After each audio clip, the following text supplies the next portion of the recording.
Eu nasci numa cidadezinha do interior de Minas Gerais, uma cidade que se chama Conceição do Mato Dentro, pequenininha, de uma família muito numerosa.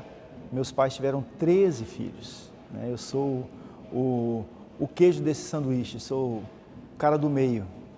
E eu vivi nessa cidade até os meus 15 anos de idade, quando eu saí por conta de uma opção de vida que fiz ali na minha adolescência, início da juventude, que foi a opção de ir para o seminário. E aí eu fiquei morando, deixei a casa dos meus pais e fui morar no convento dos frades capuchinhos. E a partir daí comecei a minha trajetória de minha formação acadêmica para depois culminar lá em 1995 com a minha ordenação sacerdotal. Então eu passei por cidades do estado do Espírito Santo, de Minas Gerais, do Rio de Janeiro. Andei um pouco como cigano por essas cidades, mudando daqui, mudando dali. A minha formação então se deu a nível de seminário para a ordenação sacerdotal, se deu no campo da filosofia e da teologia, e também tem um outro curso superior que é a administração, que é um pouquinho a minha tentativa de, ao fazer administração, trabalhar um pouco as questões de como é que a gente lidava também com a administração pessoal, a administração humana, na minha relação de igreja e tal. Depois, em 2002, eu deixei o sacerdócio, licenciei-me do sacerdócio e comecei a trabalhar em escolas. Fui lecionar, fui dar aulas e fiquei dando aulas em colégios aqui do Rio de Janeiro e colégios também de Niterói, quando em 2008 eu tentei uma cadeira na Câmara Municipal, né? Tentei a eleição para vereador, fui eleito vereador e a partir daí licenciei-me do magistério para dedicar exclusivamente o meu tempo no trabalho parlamentar, no trabalho de vereador da cidade do Rio de Janeiro.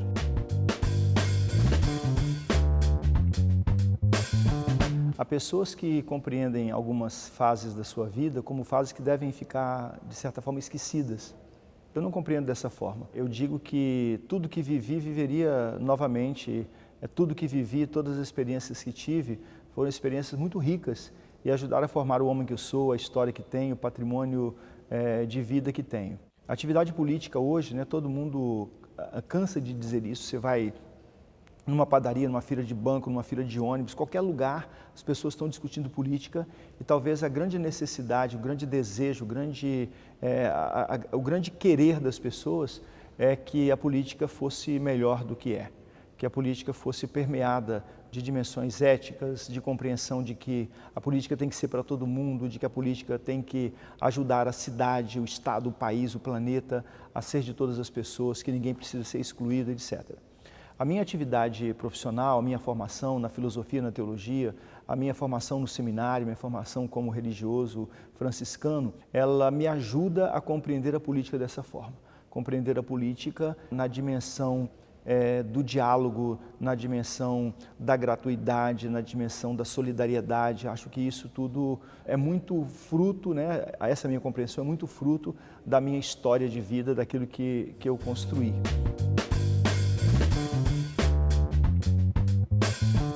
Uma atividade política específica, tendo um mandato, era algo para mim muito distante. Mas quando eu lecionava, quando trabalhava com magistério, quando entendia os processos de educação pelos quais o Brasil passou historicamente e vinha passando ali no início desses nossos anos 2000, eu fui tomado assim, de reflexão por alguns amigos que disseram: a gente acha que a sua formação, que a sua atividade política, se ela for para um parlamento, se ela for para uma esfera mais de estrito senso, ela poderá ajudar muito. E eu então me encantei por isso e tentei fazer isso. Só que depois eu acabei descobrindo um pouco a trajetória da minha própria família. O meu pai sempre foi muito envolvido em política, foi vereador na minha cidade. Quer dizer, a gente tem um histórico, as cidades mineiras, elas de certa forma, elas respiram isso o tempo todo. A minha primeira vontade é uma primeira vontade assim, de tentar entender como é que pela política nós podemos ajudar o nosso mundo a ser melhor. Eu falei da educação, mas em todos os aspectos da vida, né? Como é que a minha atividade política pode cooperar para a gente organizar melhor a cidade onde a gente vive, o mundo onde a gente está inserido.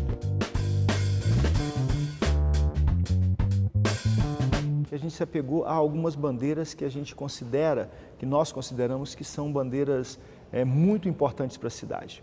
Uma delas é discutir a educação. Não dá para um mandato no Rio de Janeiro não falar sobre educação, não querer saber como é que se investe em educação, como é que se trabalha o orçamento para a educação, como é que se trabalha a qualidade da educação, o acolhimento de estudantes, a qualificação e a valorização do profissional de educação. Então, uma primeira bandeira é a bandeira da educação. Uma segunda bandeira é uma bandeira da cultura, porque nós vivemos na cidade do Rio de Janeiro, que é considerada, né, em qualquer parte do Brasil como a capital cultural do Brasil. A cidade do Rio de Janeiro é o lugar onde, de certa forma, na verdade é o ponto do Doim, né? Tudo aquilo que acontece aqui reverbera nacionalmente. Nós temos, por exemplo, a causa da população em situação de rua. É preciso compreender que essa bandeira da população em situação de rua precisa ser estabelecida para ela uma política pública adequada. Uma outra bandeira que para nós também é muito importante é a bandeira do comércio ambulante, porque os homens e mulheres que mercadejam na cidade do Rio de Janeiro de maneira como ambulantes, né? Eles e elas, na verdade, precisam de ter uma política construída com eles e para eles. Essas são, na verdade, as políticas que a gente está tocando, mas é bom se compreender que todas as discussões que a cidade faz, nós temos que estar junto delas.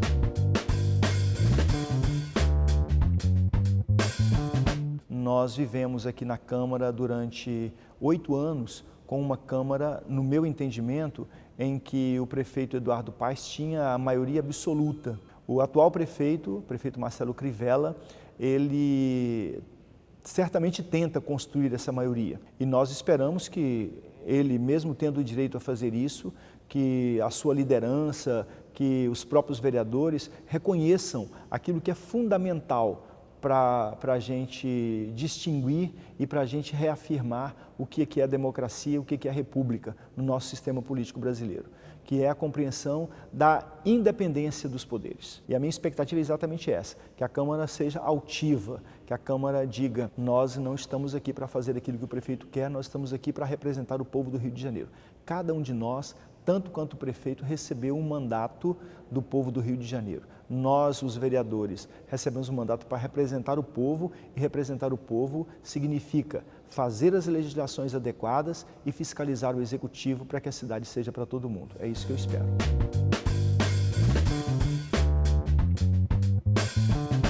Eu fico sempre pensando, né, quando um novo mandato chega, a minha expectativa ela é exatamente de continuar aquilo que a gente está fazendo e, de certa forma, radicalizar o que fazemos. Quando a gente pensa numa cidade, né, que todos nós sabemos da complexidade que é o Rio de Janeiro, de 6,5 milhões de habitantes, uma cidade que carece muito de uma política que seja adequada para todo mundo. Então, a minha expectativa nesse mandato é que a gente radicalize as nossas bandeiras, né, educação, cultura, população em situação de rua, comércio ambulante, moradia adequada, e que a gente discuta outros temas. Por exemplo, nessa atual legislatura, um dos pontos fortes da nossa discussão é a questão do transporte. Nós apresentamos na Câmara um projeto de lei para acabar com a dupla função que vem trazendo muitos prejuízos, inclusive com a segurança de usuários de ônibus, de transeuntes, de pedestres, e também colocou na rua muitos trabalhadores, são os trabalhadores chamados cobradores. Então a nossa expectativa, por exemplo, para esse mandato, nessa radicalização da representação, por exemplo, levar adiante esse projeto e acabar com a dupla função dos motoristas nos ônibus e o retorno dos cobradores. E muitas das expectativas que temos, por mais que pareçam ser pontuais, elas não são pontuais. Elas vêm ao encontro daquilo que nós compreendemos o fazer político, que é a construção de uma cidade para todas as pessoas, indistintamente. E no nosso caso, a gente tem pensado com opção preferencial pelos mais pobres, pelos mais vulneráveis.